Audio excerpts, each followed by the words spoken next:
Hi, welcome to Adventures in Bonsai.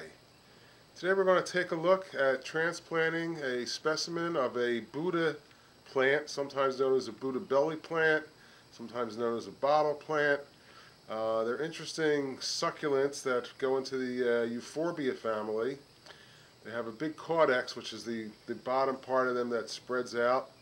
And they're interesting plants, and let's go take a look at it. This is one of the Buddha plants that I've already had established for a number of years.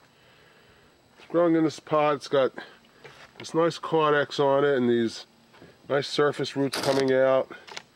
And up top here, we have these leaves. They get these beautiful leaves. They come out of the center. Here's a new one coming out here.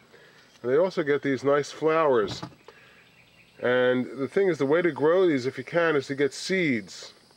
Because the seeds grow nicely, I've heard. And basically, I've heard that you can go and they should produce pods by the end of the summer. I haven't seen that happen yet, but I want to keep my eye out for that this year.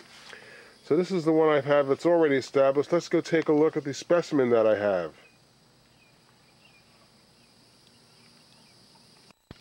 This is the specimen plant that I just got yesterday. We took a trip up to Pine Island, which is basically on the other side of Cape Coral here in Florida. It's about an hour drive from where we live. And we went up there to look at mangoes and to get some mangoes. It's really an interesting place. There's a nice nursery there. There's a bunch of nurseries there.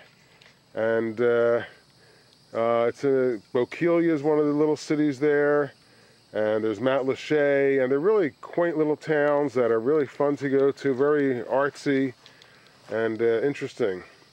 Okay, so let's go and take a look at the plant a little bit and see what we're going to do to it. But before we do that, we're going to take a look at some coconuts that I got while I was up there for planting. Let's take a look. Coconut palms, as you probably know, produce these big seeds. I think they're probably the biggest seeds in the world. And when you get them, you want to get the more mature, the older ones. And you also want to get them so that they sound like they have water inside. I don't know if you can hear that, but it sounds like there's water going around in there, which is coconut milk. And the first thing you want to do is you want to soak these in water for about 3 days. So I'm going to fill this tub up with a little more water and see if I can put these really in the water. This is a tub where I keep my sphagnum moss. If you try and push these down, they tend to float because they're filled with the air and they're light and they're not too dense. But the thing is, you want to keep them in the water for around 3 days. So I'm going to leave them in here. I'm going to cover this up with a cover. And they should be fine. We'll come back and take a look at them a little bit later in the next video. I've decided to try to use this pot, which you've seen before in the first episode. I used this for the juniper. It's a really nice pot. It's got great drainage in it. It's got some good weight so it stands up against the wind. You know, you can make your own pots like this if you want. Probably the best way is to go to a class at one of your local high schools, or maybe the Y, where you can get, you know, the clay and they'll let you create the thing and then they'll fire it for you and you can get glazes. It's a lot of fun. It's a good way to make pots with good drainage. Because as we know, sphagnum moss likes to drain well. Okay, so now we're going to take this plant here and we're going to just take it out of the pot and clean it up and come back. Okay, the soil here is pretty loose. A lot of it just shakes right out. Don't have to do too much with it first. And for the cleaning, I think just a shower will do most of this.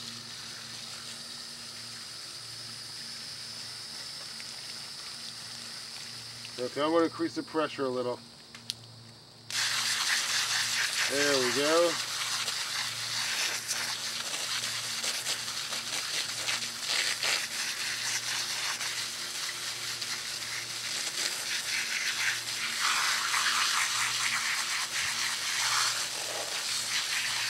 I try and get all the pieces out of here if I can. I don't have to worry about getting all of them out, but you want to get the bigger ones out. And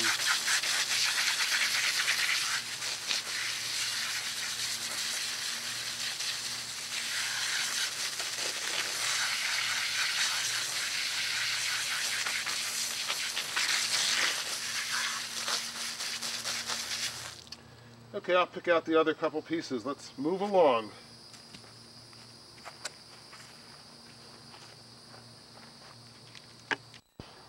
Okay, so we're ready to go. By now you should know the simple procedure of putting a little bit of sphagnum moss pad in the bottom to allow the roots to grow into it. And then take the specimen itself. I'm cleaning out another piece here. And we want to try to make a lot of contact between the sphagnum moss and the roots. And you don't have to worry about damaging the roots because the sphagnum moss is very medicinal for plants. It helps them to come back and grow nice. I'm just going to take these roots here, put them in, get this plant kind of situated in here.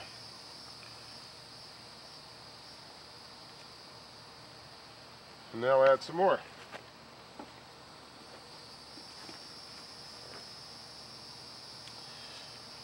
You can see how easy this system is. You don't have to work with dirty soil. Plants are clean when you water them. If you want to keep them on your lanai or wherever in your house even, it's just a lot better. Now the question is, how do I want to have this plant situated? I think straight up is a little bit better. And maybe just like this looks pretty good. I'll keep on adding the sphagnum moss. And you'll also notice that I'm wearing a glove. That's because I have a semi-open sore on my thumb here. And you have to be a little careful when working with sphagnum moss. You really don't want to give it a chance to enter your body, although I've never had a problem with it. And the studies have shown that the one incident where there was a problem, there was some sphagnum moss, I think it was in Wisconsin or somewhere, that was being used for Christmas wreaths. And 4 people who worked in the factory of many picked up something called sporotrichosis, which is a disease that's common, not common, but it occurs in gardeners. It's for people who deal in plants. So it's not necessarily from sphagnum moss, but sometimes that might be able to be a carrier of this, and you don't want to get that disease. That's also why when you're wetting down your sphagnum moss, you should be careful not to breathe in the particulate matter that comes out when you hit it with the spray. Okay, so this is looking pretty good. It's in pretty solid. You know, like I said, the trick is just to keep pushing and make it really a tight fit. That's the best thing you can do. I'm trying to push this in from the ends now so it'll look good when it sits in the pot. Maybe we'll actually go and get some moss and put it on it. Here's some moss that I collected a while ago. I keep them in trays and water them frequently. I'm just going to pick out the sticks and stuff, and the bottom still has a lot of sand on it, so I'm going to clean this out with the hose and then bring it back. Cleaning out the moss is not hard. I just take a spray, kind of wash away whatever I can get out. Whatever I can't get out, as you water the plant, it'll be carried down and out through the bottom big drainage holes.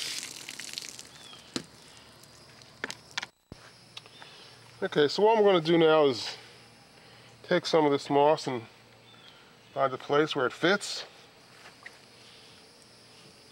Pushing it down hard, once again showing you that the water should come through the surface of the surface moss, so you know there's good contact.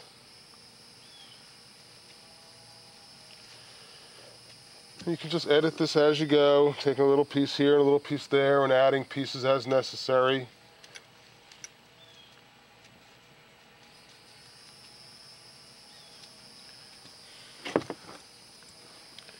And we just have a little spot left here.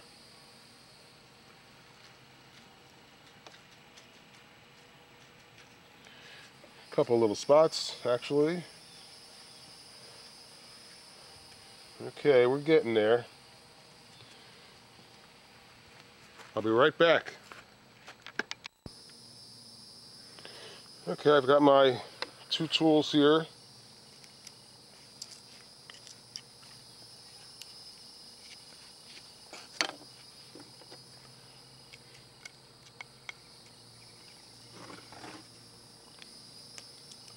Just trying to put this inside here, inside the edge.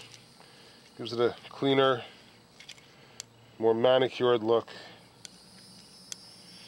Okay, I think it's time to clean it up now. Lazy Susans are great ways to do things.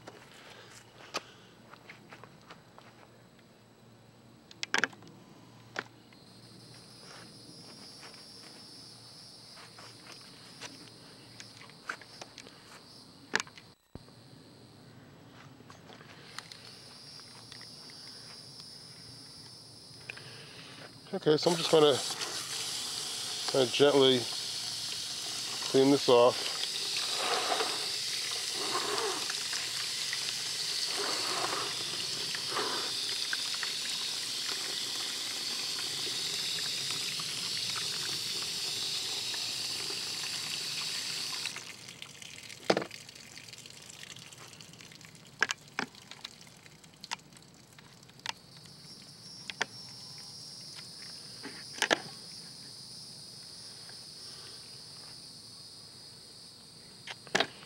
Okay, so there you have it.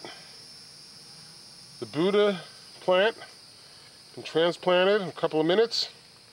This nice pot looks pretty good. You want to keep it down in a shady spot a little bit until it gets used to where it's been transplanted to. And then they kind of like full sun. Now it looks like we have new flowers coming out here too. Let's see if we can get you to see those.